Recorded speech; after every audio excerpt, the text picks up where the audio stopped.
Hi, everyone. Welcome to another episode of Weekly Reads, where we give you 5 book recommendations all in one show. My name is Devon. I'm a librarian at the Worcester Public Library, just like my co host, Joy. Ready to talk about books, Joy? When am I not ready to talk about books? We've talked about this before, Devon. It's true, but we're usually both pretty ready.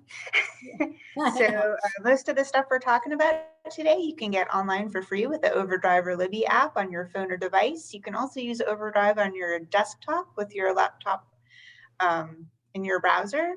And we're also doing physical pickup of items. So if you prefer print or want the large print or book on CD, just call ahead or order online and you can come get that.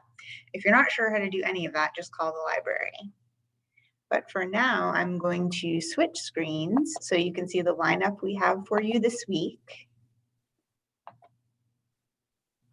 All right, so as usual, I'll be doing the fiction, Joy will do the nonfiction, and we have our coming soon title. All right, so my first choice is The Broken Girls by Simone St. James. That's her on the right. She is an award-winning Canadian author. This is a suspense thriller. It's set in 2 different time periods in Vermont. It's partly set in 1950 and partly in 2014. So in the 1950s Vermont, we learn about Idlewild Hall, a boarding school for the girls no one wants. The troublemakers, the illegitimate, or ones too smart for their own good. And local legend says the boarding school is haunted. This part of the story focuses on 4 roommates who bond over their whispered fears until one of them vanishes. In 2014 Vermont, the main character is journalist Fiona. 20 years ago, her sister's body was found in the fields near Idlewild. Though her sister's boyfriend was convicted of the murder, Fiona still feels that something isn't right about the case.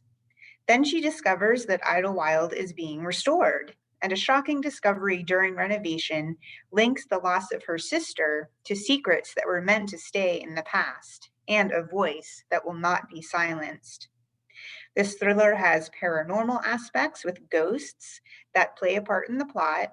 It is also one of the best wrapped up at the end books I have ever read. The story did not leave me wondering how important aspects resolved. And I really enjoyed the dual timelines. I can get kind of picky about that, but I thought it worked really well in this book. And because of the 1950s timeline, there was some historical fiction mixed in, and the plot has a lot of surprises. I'm definitely going to read more by this author. Bookpage said the book is an intense, genuinely creepy novel that links the ghostly strands of a 60-year-old murder with secrets about to be unearthed in present day. With its ghostly setting and addictive plot, this story is as haunting as it gets. And yes, it was very addictive. I was doing extra cleaning just so I could listen to my audiobook. So if you want a copy, we've got it as an ebook or audio, and we're working on getting print as well. Here's one for Joy. Boy, that sounds fantastic. Right up my Really alley. good. Yeah. So my first choice for this week is Say Nothing, a true story of murder and memory in Northern Ireland by Patrick Radden Keefe. This book was on multiple end of the year best lists when it was first published in 2019.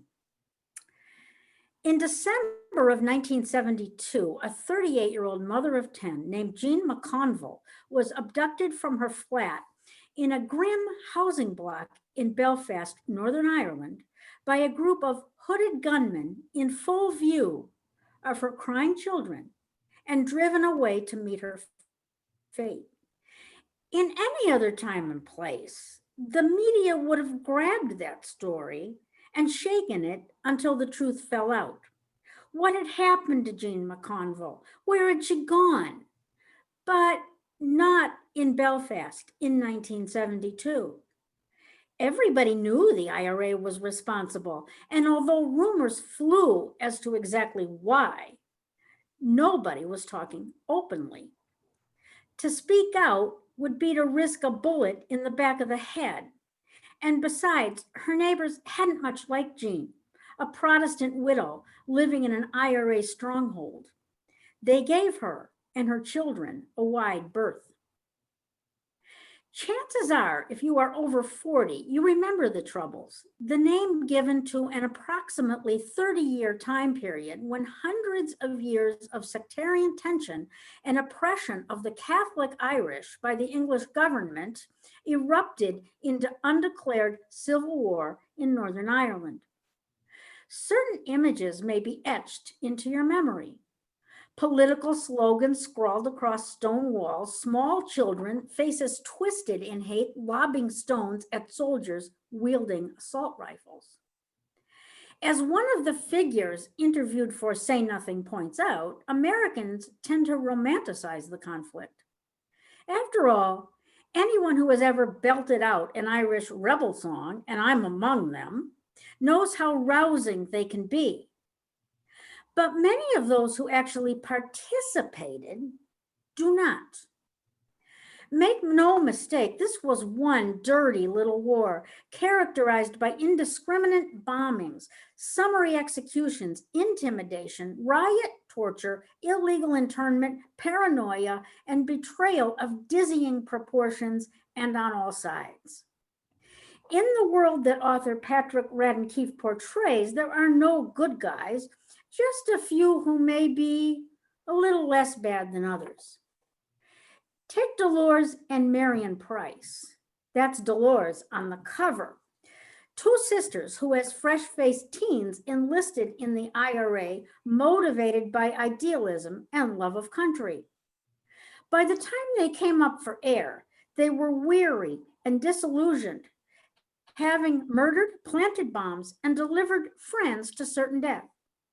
While serving lengthy prison sentences, they engaged in a hunger strike that nearly killed them at the time and ruined their physical health for the rest of their lives. All in the name of a cause for which they had sacrificed everything, including moral rectitude. A cause that they believed had been wantonly betrayed by their long-term friend and colleague, politician Jerry Adams, who negotiated a ceasefire that, in the eyes of fervent freedom fighters, gave away too much in return for too little. The friend who recommended this book cautioned me that it was depressing, and it is. Say Nothing is steeped in melancholy. But I'd like to end on a hopeful note. The body of Jean McConville was found 20 years after her murder, and although it is unlikely that her killers will ever be brought to justice, her children were able to bury her. The ceasefire engineered by Jerry Adams, however unsatisfactory to militants, has held. A generation of Irish kids has grown up free from the fear of incessant violence. And in the words of poet and Belfast native Seamus Heaney, history says don't hope on this side of the grave, but then once in a lifetime, the longed for tidal wave of justice can rise up and hope and history rhyme. I love Seamus Heaney. That's a good quote to end on. I do too. All right, here's our next fiction book. As you may remember, this is Native American Heritage Month, so I wanted to feature another Native American. This is Where the Dead Sit Talking by Brandon Hobson. That's him on the right. So this book came out in 2018. At that time, it was a finalist for that year's National Book Award for Fiction. It was also a Kirkus Best Book of the Year. It's described as a lyrical Native American coming-of-age story. The book is set in Oklahoma in the 1980s. With his single mother in jail, Sequoia, a 15-year-old Cherokee boy, is placed in foster care with the Trout family. Scarred by his mother's years of substance abuse, Sequoia keeps to himself until he meets 17-year-old Rosemary, another youth staying with the Trouts. Sequoia and Rosemary bond over their shared Native American background and paths through the foster system. But as Sequoia's feelings towards Rosemary deepen, the precariousness of their lives threaten to undo them. This book got starred reviews from Kirkus and Publishers Weekly, but I liked what Electric Literature said. They said the novel holds a difficult dialogue on intergenerational trauma, the effects of separating children from their nations, and the perilous outcomes if we continue forcing Native Americans to assimilate. This book may be set in the past, but the same cycles exist today. I also read an interview with the author who, it turns out, was a social worker for 7 years. And he said in the interview, he talked about the shuffling of Indigenous foster care children from home to home and from shelter to shelter as akin to the historic Trail of Tears from the mid-1800s. The question the author asks, and a central question in this book, is what is home? Obviously, this book deals with current issues and important questions. I'm turning up a lot of great Native American writers this month, so if you are interested, make sure to request a copy in our catalog. Here's one from Joy. My next choice for this week is Stranger in the Shogun City, A Japanese Woman and Her World by scholar Amy Stanley. In the year Kansai 12, the one we know as 1801, a baby girl was born into a Buddhist priestly family in the cold and snowy reaches of northern Japan. She was given the name Sunio, and her parents had every reason to believe that she would live a traditional life, keeping house, conducting religious rituals, and raising children, as generations of women before her had done. At the time of Sunio's birth, Japan had been at peace for 100 years. The supreme military leader, the shogun, was firmly in command, while the nation's spiritual leader, the emperor, was ensconced among the palaces and temples of Kyoto. Farmers farmed, merchants sold consumer goods, priests prayed, everyone paid taxes, and all observed feast days. All roads led to Edo, a bustling city of over 1 million inhabitants that was the seat of the shogun and the undisputed heart of the Japanese nation. The concerns of the outside world, while not entirely unknown, mattered little. So the trajectory of Sunio's life, as well as that of Japan itself, must have seemed fairly predictable. Not so much. A collection of papers preserved in a family archive and now translated by author Amy Stanley reveal Sunio to have been a strong-willed woman committed to shaping her own fate, often to her own detriment. She was married 3 times, the first time at age 12, and then divorced 3 times. In middle age, she ran away to the big city with a sketchy casual acquaintance who abandoned her shortly thereafter. In Edo, her fortunes fluctuated wildly. She married again, this time to a masterless samurai, a ronin. But the relationship was volatile, and hunger and homelessness were never far away. She drove her family crazy, deluging her brothers with letters home begging for assistance, and her siblings wrote back begging her to give it up and come home. She never did. And who can blame her? Who would give up Edo with its taming streets, spacious parks, imposing palaces, beautiful harbor, doll makers, rice sellers, kabuki theater, puppet shows, samurai and street criminals, the great and the good, the poor and the desperate, and all of that tantalizing opportunity always just out of reach. Sunio died in 1853, just before an American naval officer sailed into Yokohama, demanding that Japan be opened to Western trade. Shortly thereafter, the shogunate fell. The emperor ascended the throne.